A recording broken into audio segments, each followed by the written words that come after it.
السلام عليكم ورحمة الله وبركاته. أهلا بكم. إن شاء الله النهاردة هنتعلم أو هنعرف في الفيديو ده طريقة زيادة الإنتاج في أشجار الليمون. الليمون له أنواع كتير، سواء الليمون البلدي أو الليمون البرازيلي أو الليمون الأضاليا. زي ما انتم شايفين ده شكل الليمون الأضاليا، بيتميز بحجمه الكبير. يعني ده لسه يعتبر برضو في مرحلة النمو، يعني لسه بيكبر أكبر من كده. وزن الثمرة ممكن توصل ل300 جرام. بيتميز بأنه فيه نسبة مية أكتر، لكن طبعا الليمون البلدي طبعا كلنا عارفينه وعارفين يعني شكله عامل ازاي. هنوريكم برضو في الفيديو ده. ده الليمون البلدي اهو.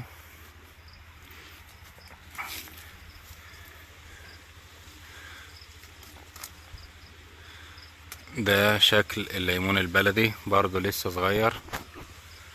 المفروض ان ميعاد جمع الثمار لسه عليه شهر عشان ناخد منه الاحجام الكبيرة اللي احنا عايزينها. يعني واخدين بالكم الشجرة دي برضو العرف مال بسبب زيادة كمية الانتاج عليه، ما شاء الله اللهم بارك.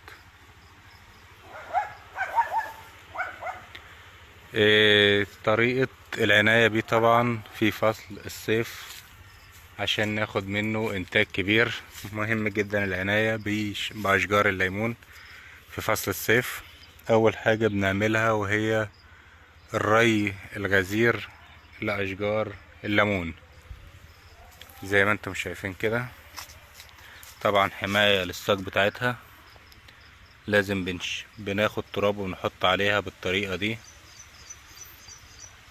كحماية لها. طبعا اهم حاجة لازم نعملها وهي الري بغزارة.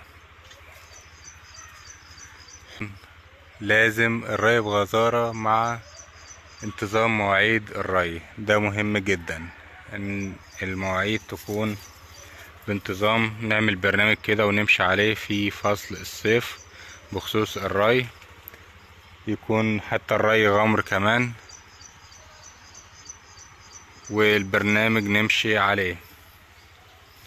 تاني حاجة محتاجينها هي المفروض كانت اول حاجة طبعا لو هناخدها من البداية خطوة خطوة، وهي زراعة الليمون.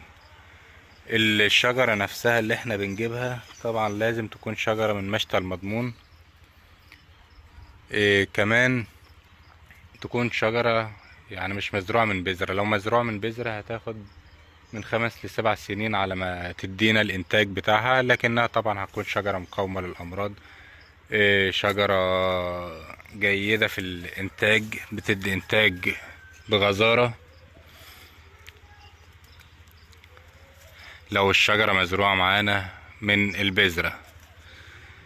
لكن عيوبها زي ما قلت لكم ان هي بتتأخر في الانتاج.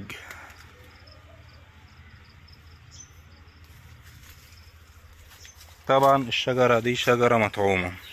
مميزات الشجرة المطعومة ايه بقى؟ الشجرة مطعومة يعني بيكون الاصل بتاعها ممكن يكون لارنج او نوع تاني من الانواع الموالح، وبيطعم عليه ساق ليمون يكون طارع عشان ينتج بعدها مباشرة. يعني ممكن سنة او سنتين بالكتير بيدينا الانتاج بتاعه. ده الفرق بين الشجرة المطعومة والشجرة المزروعة من البذرة. المطعوم طبعا بيكون انتاج اسرع وانتاج بغزارة من اول موسم انتاج. نرجع تاني بقى، قلنا الري يعتبر مهم جدا في الصيف بالنسبة لأشجار الليمون. بيحب الري طبعا بغزارة او الري بالغمر عشان ناخد منه انتاج كبير.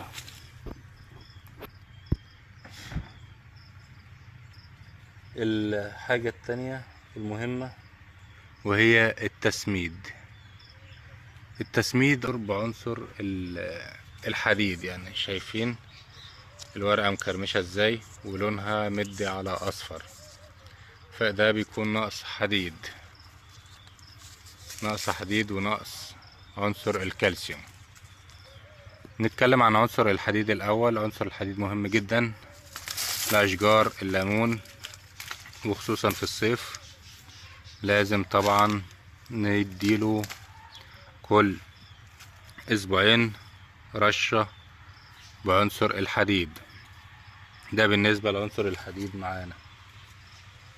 العناصر التانية طبعا، اول حاجة لازم نعرف مواعيد الانتاج. موعد انتاج او التزهير في الليمون بيكون في شهر ابريل، في شهر فصل الصيف.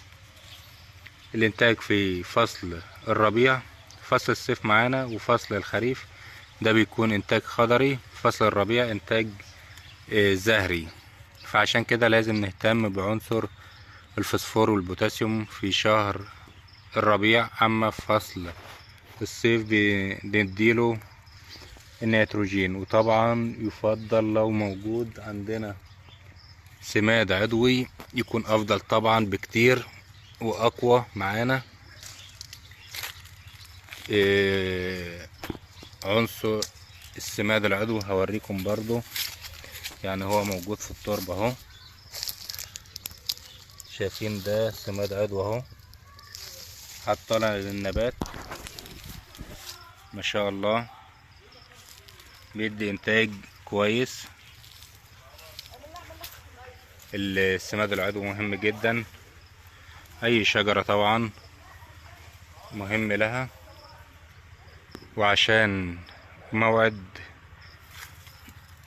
التسميد بعنصر بالسماد العضوي يفضل التسميد في فصل الشتاء. ونحفر حفرة جنبه على بعد 30 سنتي تقريبا، وبنحط فيها السماد العضوي بتاعنا. ده شكل الثمار، شايفين الحجم قد ايه. ده ليمون بلدي، شجر مطعوم، عمرها حوالي 5 سنين تقريبا او 6 سنين. لو تلاحظوا الانتاج، يعني لو عندكم اي مكان فاضي يفضل زراعة شجرة ليمون. طبعا مفيش غنى عنها طبعا عن الليمون في اي بيت من بيوتنا. عشان كده لازم طبعا نهتم بزراعة اشجار الليمون كمان، ما بتحتاجش عناية كبيرة. اشجار الليمون من الاشجار اللي ممكن نزرعها ونسيبها. طبعا اهم حاجة الري فقط. لو روينا بس بانتظام وسمدنا سماد عضوي ده كافي جدا للشجرة بتاعتنا، وتديها ان شاء الله انتاج كويس. ده الثمار بتاعتنا ما شاء الله.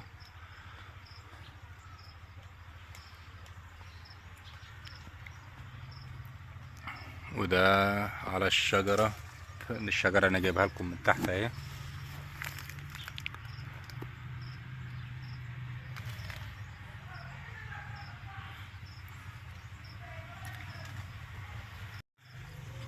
كمان من الحاجات المهمة اللي احنا المفروض نهتم بيها في اشجار الليمون وهي التقليم السنوي في نهاية فصل الخريف وبداية الشتاء. لازم نهتم بالتقليم جدا، لان التقليم مفيد جدا عشان يدينا انتاج اكبر، ويدينا تحفيز على التزهير، يدي الشجرة تحفيز على التزهير. فعشان كده برضو مهم جدا